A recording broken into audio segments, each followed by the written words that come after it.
आप लोगों ने अब तक बांटा। आप लोगों ने कहा हमसे कि अगड़ा पिछड़ा हो जाओ। आप लोगों ने कहा कि संविधान का आरक्षण हम खत्म कर देंगे। आप लोगों ने कहा 400 सीटें दो, देश का संविधान बदल देंगे। ये हिजबुल्लाह को लेकर प्रदर्शन हुआ, किसी ने विरोध किया? अगर यही बात हो जाए बांग्लादेश पे क्यों बोलते हो? मगर हमास के लिए बोलो, हिजबुल्लाह के लिए बोलो, फिलिस्तीन के पक्ष में कांग्रेस वर्किंग कमेटी का प्रस्ताव है। देखिए सारी बात क्या है, आप याद रखिए, अंग्रेजों ने हमको बांटा, फिर भी अपने देश इन्होंने हर परिवेश को बांटा कुर्सी के उद्देश्य हो गया। मैंने कहा हम लोग भी तो इंसान हैं, हमारे अंदर तो नहीं नफरत घुसती। कौन सी इंजेक्शन लगवाते हो क्या नफरत का? ये उसमें इंजेक्शन लगाते हो, उसके बाद नफरत की बात बोलना शुरू कर देते हो। तो रामचरितमानस प्यार से फाड़ रहे थे ना। गजब बेइज्जती। आपने कहा अंग्रेजों के बाद, आपका आरोप है अंग्रेजों के बाद बीजेपी का बांटने की वो कर राजनीति कर रही है, तो अंग्रेजों के बाद सबसे बड़ी पार्टी कांग्रेस ही थी, तो जब हिंदू मुस्लिम किसने किया? सारी 562 रियासतों को एक करके एक हिंदुस्तान बनाया। भारतीय जनता पार्टी के लोग बांटते रहे और काटते रहे। जो कार सेवक और नागा साथियों पर सूट आउट होते थे, वो क्या था फिर? नमस्कार दोस्तों, समाचार 2.0 की और एक मजेदार डिबेट वीडियो में आप लोगों का स्वागत है। दोस्तों, आज की डिबेट में बीजेपी की प्रवक्ता सुधांशु त्रिवेदी और जनता ने मिलकर कांग्रेस की प्रवक्ता सुरेंद्र राजपूत को भयंकर क्लास लगा दिया है। दोस्तों, यूपी के सीएम योगी आदित्यनाथ के बटेंगे तो काटेंगे बयान को लेकर चल रही डिबेट में सुधांशु त्रिवेदी जी ने समझा दिया कि जहां हिंदू बट गए वहां हिंदू काट गए, वो भी सबूत के साथ। और दोस्तों, जब डिबेट में सुधांशु जी होते हैं तब डिबेट एक्चुअली बहुत ही शानदार हो जाते हैं। और जनता ने भी आज कांग्रेसी सुरेंद्र राजपूत के मुंह पर सवाल का ऐसा तमाचा मारा कि उनकी बोलती बंद हो गई। दोस्तों, आज की ये डिबेट बहुत ही शानदार होने वाली है, आखिर तक जरूर देखना। एंड डिबेट के बारे में अपना क्या राय है कमेंट में जरूर लिख के जाना। चलिए शुरू करते हैं। कटोगे तो कटोगे वाले नारे पर सुधांशु जी विपक्ष हमला कर रहा है और अखिलेश बाबू तो कह रहे हैं कि आपने अंग्रेजों से सीखा है डिवाइड एंड रूल। अखिलेश बाबू को शायद पता ही नहीं है अंग्रेजों के देश में जाके साल भर पहले कौन बोल रहा था कि why the defenders of democracy Britain and America are silent and the democracy in India has finished. Rahul Gandhi बोल रहे थे ना। और जब तक जाके ब्रिटेन में और अंग्रेजों से किसने सीखा है, मैं जाके कहता हूं चेक करिए। 2005 मनमोहन सिंह जब गए और उनको कैम्ब्रिज यूनिवर्सिटी ने डॉक्टरेट की डिग्री दी, कैम्ब्रिज ऑक्सफोर्ड ने जिसने दिया था, गॉर्डन ब्राउन जो ब्रिटिश प्राइम मिनिस्टर की प्रेजेंस में उन्होंने कहा हमने आपसे बहुत कुछ सीखा है और हम आपकी लीगेसी को। कोई जाके मनमोहन सिंह का वो डॉक्यूमेंट चेक कर ले और अंग्रेजों से कौन सीखता, उसके लिए भी मैं पुनः बोल देता हूं जो मैं पहले भी बोल चुका हूं। 16 मई 2014 को मोदी जी के नेतृत्व में हमें क्लियर मेजॉरिटी मिली थी। 18 मई 2014 को लंदन के अखबार द संडे गार्डियन ने अपने एडिटोरियल में लिखा है कि this day 16 of May 2014 should be considered India second tryst with destiny, because अभी तक जो देश जो दल शासन कर रहे थे वो ब्रिटिश कॉलोनियल लीगेसी के माइंडसेट वाले थे, उनके ऊपर इंपैक्ट था। पहली बार एक ऐसे दल का शासन आया जिसमें कोई जानते, उसने क्या वर्ड लिखा है, this day 16 of May 2014 should be remembered in Indian history on which the Britishers finally left India. ये किसने लिखा है? वहां के अखबार ने। और आज इसलिए मैं कह रहा हूं और फिर मैं भी कहना चाहता हूं, जातिगत जनगणना किसने रोकी थी? 1951 में नेहरू जी की सरकार ने रोकी। नेहरू सरकार ने नहीं रोकी थी, संविधान सभा ने रोकी थी, क्योंकि सरकार 52 में चुनाव के बाद बनी है, जिसमें सारे लोग, लोहिया जी, जयप्रकाश जी, सारे के सारे लोग शामिल थे। और उन्होंने ये कहा था कि हम इसलिए नहीं करेंगे क्योंकि ये डिवाइड एंड रूल था। चलो कोई बात नहीं, आज आपका मन है तो बदल दो। और अंत में कहूंगा, जब लड़ाई होती है तो क्या कहा जाता? साम दाम दंड भेद। आखिरी होता है जब कोई ना चले तो भेद। और अब ये भेद का जो चाल चली जा रही है, ये क्यों चली जा रही है? क्योंकि 2021 में पूरी दुनिया की यूनिवर्सिटीज में अमेरिका में कॉन्फ्रेंस हुई, डिसमेंटलिंग ग्लोबल हिंदुत्व। 2021 में मैं फिर बोल रहा हूं, हेनरी लूसी फाउंडेशन के क्रिस्टोफर शेरलॉट ने बाकायदा यह कहा कि कई लाख डॉलर के सपोर्ट से, मतलब प्रोजेक्ट के लिए अलॉटेड था फंड, वो क्या था कि हिंदू मेजॉरिटीरिज्म को कैसे कंट्रोल करना। उन्होंने कहा कास्ट सेंसस का प्रोजेक्ट लेना। 2021 से पहले कोई इनका स्टेटमेंट दिखा दीजिए राहुल गांधी जी का जातिगत जनगणना के बारे में। अच्छा, बटोगे तो कटोगे का मतलब क्या है? जरा हम लोग को मतलब समझाइए, पहले समझिए। बटने से कटने का मतलब यहां पे चुनाव होता तो कुछ नहीं था। हाँ। जहां पर देश में हिंदू कमजोर पड़ गया वो हिस्सा देश से कट गया। और मैं उदाहरण देना चाहता हूं, जो लोग कहते हैं ना पढ़ाई पे, लिखाई पे, मुद्दे की बात पे, विकास पे ध्यान दो, तो मैं उनसे कहना चाहता हूं, श्रीनगर में सबसे पढ़ी लिखी कम्युनिटी, सबसे डेवलपमेंट ओरिएंटेड कम्युनिटी, सबसे बिजनेस वाली कम्युनिटी, कश्मीरी पंडित थे, 6 महीने में साफ हो गए। लाहौर में 1947 में 75% पॉपुलेशन हिंदू और सिख की थी, 90% बिजनेस, पढ़ाई सब में वो आगे थे, 6 महीने में साफ हो गए। कराची में हिंदू सिंधी और हिंदू पंजाबी 2/3 से अधिक पॉपुलेशन थी और 90% बिजनेस और उस पर कंट्रोल था, 6 महीने में साफ हो गए। काबुल में 1/3 थे 1950 तक हिंदू और सिख, बिजनेस पे कंट्रोल 80% था, साफ हो गए। और तो और बताऊं, इवन याद करिए पुराने जमाने गाना मेरे पिया गए रंगून, वहां से किया है टेलीफोन। 1/3 आबादी रंगून में थी, 80% हमारा बिजनेस पे लोग वो कंट्रोल करते थे। जहां ये कमजोरी जैसे आती चली जाती है ना, और कटना कितना दर्दनाक होता है, मैं कहना चाहता हूं, जोगिंदर नाथ मंडल जो पाकिस्तान के पहले लॉ मिनिस्टर थे, वो भी अनुसूचित जाति से थे।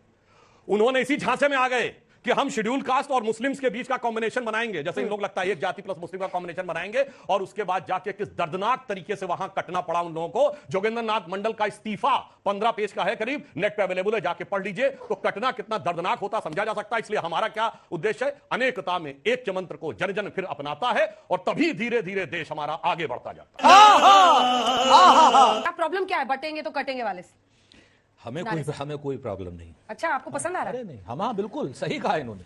ये लोग इतना ज्यादा अभी बोल रहे थे, कह रहे थे पाकिस्तान में हुआ, अफगानिस्तान में हुआ, श्रीलंका में हुआ, बर्मा में हुआ, हर जगह का इनको याद है। इनको ये कतई याद नहीं है कि जिस वक्त ऐसा कुछ हो रहा था उस वक्त भारतीय जनता पार्टी का पितृ संगठन यानी संघ क्या कर रहा था, जनसंघ क्या कर रहा था। ये लोग थिथरई कर रहे थे, कुछ नहीं कर रहे थे इसके अलावा, और आज भी थिथरैया कर रहे हैं। क्यों? क्योंकि इनको बयानबाजी करनी है। हम तो कहते हैं कि नल बटा, नील बटा, कोल बटा, भील बटा, अगड़ा बटा, पिछड़ा बटा, तभी तो भारतीय जनता पार्टी आई ना। बिल्कुल सही बात कही सुधांशु जी ने, बिल्कुल नहीं बटना है, कटेंगे नहीं, हम बटेंगे भी नहीं, बिल्कुल जान लीजिए सुधांशु जी। क्यों? क्योंकि आप लोगों ने अब तक बांटा। आप लोगों ने कहा हमसे कि अगड़ा पिछड़ा हो जाओ, आप लोगों ने कहा कि संविधान का आरक्षण हम खत्म कर देंगे, आप लोगों ने कहा 400 सीटें दो, देश का संविधान बदल देंगे। हम लोग बटने की जगह पर एक हो गए, और एक हो गए तो आज की डेट में सुधांशु जी परेशानी में आ गए, हर बिल वापस ले रहे हैं। सच बात यह है कि भारतीय जनता पार्टी का मूल मंत्र है, क्या नाम अंजना जी, कि बांटिए और काटिए। अब हम लोगों ने मान लिया है कि हम कतई नहीं बटेंगे। हां, अब भाजपा को बांटेंगे। अच्छा। सुधांशु जी, छोटा सा जवाब, एक सेकंड। क्या ये नारा जातिवाद की पॉलिटिक्स का आरोप जो आप विपक्ष पर लगाते हैं उसके खिलाफ नहीं है? क्या ये बटोगे तो हम हारेंगे वाली पॉलिसी नहीं है? बिल्कुल, इन्होंने जो बात कही है पर उसके मर्म को समझने की जरूरत है। कौन नहीं बट रहा है ये बताइए। सबसे बड़ी जीत हरियाणा में कहां हासिल की है? ममन खां, फिरोजपुर का 98,000। सुनिए, जहां पर मुस्लिम 80% हम 98,000 से जीते हैं। लोकसभा में सबसे बड़ी जीत कहां हासिल की है? असम की धुबरी सीट से कांग्रेस के रकीबुल हसन 10,25,000 से जीते हैं। 3 गुनी बड़ी जीत राहुल गांधी से हासिल की है। जाके चेक करिए, धुबरी में 90% मुस्लिम है। तो जो नहीं बट रहा है, एक को तो नहीं बांटना है। अभी बताइए, हिजबुल्लाह को लेकर प्रदर्शन हुआ, किसी ने विरोध किया? अगर यही बात हो जाए, बांग्लादेश पे क्यों बोलते हो? मगर हमास के लिए बोलो, हिजबुल्लाह के लिए बोलो। फिलिस्तीन के पक्ष में कांग्रेस वर्किंग कमेटी का प्रस्ताव है। इन्होंने भी कनाडा का नाम लिया। कनाडा वालों ने इंदिरा जी के बारे में उनका असैसिनेशन करते हुए झांकी प्रस्तुत की थी। कोई इन्होंने आलोचना का एक प्रस्ताव पारित किया। या तो आपने विदेश नीति सरकार का, तो फिलिस्तीन पे क्यों बोले थे, फिर हमास पे क्यों बोले थे? इनका मतलब बहुत साफ है, 20% बांट सहेज के रखना है, 80% बिखेर के रखना है। ये बात है। देखिए, सारी बात क्या है आप याद रखिए। अंग्रेजों ने हमको बांटा, फिर भी अपने देश की खातिर इन्होंने हर परिवेश को बांटा कुर्सी के उद्देश्य हो गया। अंजना जी, एक 5 सेकंड का, एक इंटरव्यू, सिर्फ 5 सेकंड का, सिर्फ 5 सेकंड। वो 5 सेकंड में 50 सेकंड कुछ नहीं, सिर्फ 5 सेकंड का। इन्होंने कहा कि हमास पर हम लोगों ने जो है वो किया, फिलिस्तीन पे कहा, नहीं सुना अभी हमास पे कहा था, फिलिस्तीन बस अब इन्होंने करेक्ट कर लिया। और फिलिस्तीन पे भारत की सरकार का, सुनिए सुधांशु मिश्रा जी, और ध्यान से सुनिए, राज्यसभा के मेंबर हैं, अगर सरकार की जगह पे आप बच्चों को मिसलीड करेंगे तो नहीं चल पाएगा। सुधांशु त्रिवेदी। हाँ सुधांशु जी, बिल्कुल, अगर आप बच्चों को मिसलीड करेंगे नहीं चल पाएगा। बड़ी गलत बात है। मैंने कहा फिलिस्तीन का प्रस्ताव है। भारत की सरकार फिलिस्तीन पर जो भाव देती है, एक एक शब्द वही कांग्रेस देती है। इनके पेट में दर्द क्यों हो रहा है? अब मैं बताता हूं, अगर आप फिलिस्तीन पे बोलना चाहते हैं तो चीन ताइवान पे बोलिए, रशिया यूक्रेन पे बोलिए। आप किसी भी देश पे नहीं बोलेंगे, सिर्फ फिलिस्तीन पे क्यों बोलते हैं उसका कारण सबको समझ में आता है। सही पकड़े हैं। देखिए, कमाल की बात है, पूरे डिबेट में इतनी देर तक जब बात हुई तो मुस्लिम शब्द कौन लेके आया इस डिबेट के अंदर? पहली बार सुधांशु जी। 80-20 की बात किसने की सबसे पहली बार?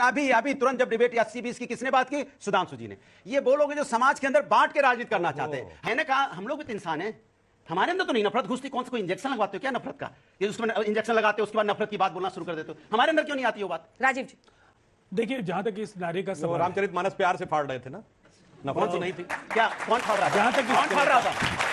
गजब बेइज्जती है। तीनों दलों की जातिगत जनगणना बता देता हूं। हाँ, बताइए। आज समय इनकी पार्टी से संसद में 5 सदस्य हैं। अच्छा। एक अखिलेश भैया, एक डिंपल भाभी और 3 डिंपल भाभी के देवर। ये है, यानी सारी जातियां अनेक, सत्ता एक। अब सुनिए, उनकी पार्टी राजमाता राज्यसभा में, राहुल भैया लोकसभा में, अब दूसरी बहन जी लोकसभा में आने का तैयार। जातियां अनेक, सत्ता एक। अब सुनिए, सरकार जब चलती थी तो मुलायम सिंह जी, फिर मेरे भाई शिवपाल, मेरे भाई रामगोपाल जी, फिर मेरे बेटे अखिलेश, फिर मेरी बहू डिंपल, फिर मेरे भतीजे, इनके पहले लालू प्रसाद यादव जी, फिर उनके साले चलते रहे। क्या तरीका है भाई बीच में बहस करने का? लालू यादव जी, उसके बाद उनके साले साधु यादव जी, फिर उनकी पत्नी राबड़ी जी, फिर इनके बिटवा तेजस्वी जी, फिर दूसरे बिटवा तेज प्रताप जी, फिर बिटिया मीसा जी, और फिर एक और बिटिया रोहिणी जी। दुईठो बिटवा, दुईठो बिटिया, और कह रहे जातियां अनेक, परिवार की सत्ता एक। ये बड़ी अच्छी बात कही आप। बच्चों, बहुत साफ साफ हम बात कह रहे हैं। जिनका परिवार होगा वही अपने परिवार के काम को आगे ले जाएंगे। जो लोग कुंवारे होंगे बेचारे करेंगे क्या, जिनका परिवार है नहीं। गांधी जी ने, ठीक है ना, नहीं तो गांधी जी नहीं ले गए थे। अब आप बीच में तो गांधी जी सर उनके राजमोहन गांधी भी हैं, उनके तुषार गांधी सब सांसद बने थे, बिल्कुल बने थे, सरदार पटेल के राज्यपाल बने थे, बिल्कुल, राजेंद्र प्रसाद बाबू के बने थे। क्या ये बेवकूफी की बात कर रहे हैं? क्या मणिबेन नहीं बनी थी? आप क्या पढ़ लिख के नहीं आते? परिवार होगा तो आप नाहलो जैसी बात कर रहे हैं। मणिबेन को नहीं जानते आप? सरदार पटेल की बेटी को, सरदार पटेल के बेटे को नहीं जानते आप? कितनी बार सांसद रहे बताइए? 3 बार रहे। आप लोग जिस तरीके की भाषा का इस्तेमाल करते हैं उसी पर मैं शेर कह के बात अपनी खत्म कर रहा हूं बच्चों, कि अभी गनीमत है सब्र मेरा, अभी लबालब भरा नहीं हूं। अभी गनीमत है सब्र मेरा, अभी लबालब भरा नहीं हूं। और वो मुझको मुर्दा समझ रहा है, उससे कह दो मरा नहीं हूं। और वो कह रहा है कुछ दिनों से खत्म कर दूंगा नस्ल तेरी, वो कह रहा है कुछ दिनों से खत्म कर दूंगा नस्ल तेरी, है उसकी आदत डरा रहा है और है मेरी फितरत डरा नहीं। रुको जरा, सबर करो। अब मैं एक लाइन बोलना चाहता हूं, सुनिए। इनका भी देखिए चेहरा देखिए, तो यही कहूंगा, दरिया का सारा नशा उतरता चला गया, वो मुझे डुबाता रहा और मैं उभरता चला गया, और वो पैर भी तो झूठ की करता चला गया, लेकिन बस उसका चेहरा उतरता चला गया। चलो दरिया तो मान लिया। मेरा प्रश्न कांग्रेस प्रवक्ता जी से है। आपने कहा कि अंग्रेजों के बाद, आपका आरोप है अंग्रेजों के बाद बीजेपी का बांटने की वो कर रही, राजनीति कर रही है। तो अंग्रेजों के बाद सबसे बड़ी पार्टी कांग्रेस ही थी, तो जब हिंदू मुस्लिम किसने किया? ठीक है, छोटा सा जवाब दे दीजिए। बेटा बिल्कुल सही, बहुत अच्छी बात कही। उस वक्त हिंदू मुस्लिम जनसंघ ने, हिंदू महासभा ने, आरएसएस ने, इन सब ने किया। हमने तो देश को एक रखने की कोशिश की। हमने तो कश्मीर से लेकर कन्याकुमारी तक और अरुणाचल से लेकर के राजकोट तक देश को बनाया। हमने सारी रियासतों को एक किया, सारी 562 रियासतों को एक करके एक हिंदुस्तान बनाया। भारतीय जनता पार्टी के लोग बांटते रहे और काटते रहे। जो कार सेवक और नागा शादियों पर सूट आउट होते थे, वो क्या था? अच्छा ठीक है, गजब बेइज्जती है। मेरा सवाल सुधांशु सर से है। बात डिवाइड एंड रूल की हो रही थी, लेकिन जब प्रधानमंत्री अपनी रैली में कहते हैं कि आपकी भैंसें जिनके ज्यादा बच्चे हैं उनको दे दिए जाएंगे, तो इससे क्या संदेश मिलता है? और दूसरा बड़ा सवाल यही है मेरा कि क्यों जैसे ही चुनाव आते हैं भारतीय जनता पार्टी के जो प्रवक्ता हैं ऐसी धार्मिक राजनीति पर आतुर हो जाते हैं और ऐसे बयान देने लगते हैं? क्या कारण है कि वो कोई और बात नहीं करते हैं? ठीक है, रुक, तेरे को बताते। ध्यान नहीं दिया। 5वीं अर्थव्यवस्था हमारे जमाने में बने, इनके जमाने में $1 बिलियन का फॉरेन एक्सचेंज रिजर्व था। 100 बिलियन अटल जी के जमाने में पहुंचा, 500 बिलियन मोदी जी के जमाने में पहुंचा, आज 650 बिलियन हमारे जमाने में है। नेशनल हाईवे डेवलपमेंट प्रोजेक्ट हमारे जमाने में शुरू हुआ, इनके जमाने 2014 से पहले 74 एयरपोर्ट थे, आज 150 एयरपोर्ट हमारे जमाने में बने हैं। इंफोसिस पहली कंपनी जो कि अमेरिका की भारत आई, वो अटल जी के जमाने में आई। आज एप्पल आई तो मोदी जी के जमाने में आई। और कोने को छूने वाले टेक्नोलॉजी में हम सबसे आगे गए, न्यूक्लियर पावर हम बने, हमने न्यूक्लियर एक्सप्लोजन किया। कहना चाहता हूं, वास्तविकता में समस्या क्या है? तो यही राजीव जी भी कह रहे थे कि आपकी जो स्ट्रैटेजी है, जो काम है, वो पहले से है, फिर ऐसे में ऐसे नारों की जरूरत क्या है? बताता हूं, वो नारों की जरूरत इसलिए है कि जाकर कोई हमारी बात न माने। 90 के दशक का कश्मीर देख ले, आज का असम का धुबरी, बरपेटा, करीमगंज देख ले, बंगाल का मालदा देख ले, केरल का मल्लापुरम देख ले, यूपी का कैराना देख ले, और मैं इनसे दावे से कहता हूं आज जाकर अयोध्या भी देख ले अपने टर्म में। मैं कहता हूं ये जितने सेक्युलरिज्म के सूरमा नेता हैं, आज बहराइच में क्या बोला गया कि वो मुस्लिम एरिया था, तो उसमें से क्यों गुजरे? इस देश में मुस्लिम एरिया कहां जा गया? इनको नजर आता है मुस्लिम एरिया से। हाथ उठाइए, हाथ उठा लो, लेकिन एसपी ने बोला। मैं आ रही हूँ, पूरा कमाल की बात कर। अब देखिए, इनके जमाने में मैं एक और बात भी कहना चाहता हूं। ये कहते हैं हिंदू मुस्लिम के दंगे के लिए हमारे लिए बात कहते हैं। लखनऊ में शिया सुन्नी का दंगा होता था और शियाओं का मदे साबा का जुलूस रोक दिया गया। हमारे टाइम में शुरू हुआ जब भाजपा की सरकार आई सन 2000 में, और शांति से चलता रहा। आज बताइए, शियाओं का 35 साल के बाद कश्मीर में मुहर्रम का जुलूस निकल पाया। ये शिया सुन्नी का दंगा भी नहीं रोक पाते हो मेरे भाई, क्योंकि आप हमेशा दंगाइयों के साथ रहते हो, क्योंकि वो थोक के वोट के सौदागर हो गया। बच्चे जानते भी नहीं शिया सुन्नी क्या, इतना चिल्ला गए। यही देखिए बड़ी बात है, हिंदुओं के सारे भेद जानते हैं, शिया सुन्नी नहीं जानते। देखिए क्यों बांट रहे हो? आप देखिए, शिया सुन्नी नहीं बंटने देना है। समझ रहे हो आप? समझ रहे हो? दोस्तों वीडियो अंत तक देख ली तो अच्छी लगी होगी। अगर अच्छी लगी तो वीडियो को एक लाइक एंड चैनल को सब्सक्राइब कर लेना। एंड वीडियो के बारे में अपना क्या राय है कमेंट में ज़रूर लिख के जानना। वीडियो अंत तक देखने के लिए आपको बहुत बहुत धन्यवाद। चलिए मिलते हैं अगली वीडियो में, तब तक के लिए जय हिंद, जय भारत, जय सिया राम।